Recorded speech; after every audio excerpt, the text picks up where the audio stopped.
الاتحاد الإيطالي يتحرك لخطف اللاعب ذو الأصول الجزائرية. كشفت تقارير إعلامية فرنسية أن الاتحادية الإيطالي لكرة القدم تحركت رسميا من أجل بدء المفاوضات مع نجم أولمبيك ليو ريان شرقي نظرا لامتلاكه الجنسية الإيطالية كون أن والده إيطالي الجنسية.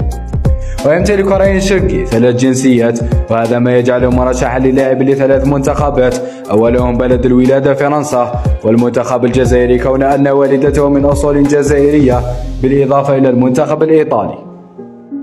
وأكدت ذات التقارير أن المنتخب الإيطالي يسعى لضم ريان شرقي من خلال إغرائه باللعب مع المنتخب الأول، ليواصل روبرتو مانشيني مدرب الأزوري سياسته بضخ دماء جديدة شابة في تشكيلة إيطاليا نظرا لتراجع المنتخب في السنوات الأخيرة ونقص المواهب الشابة فيها.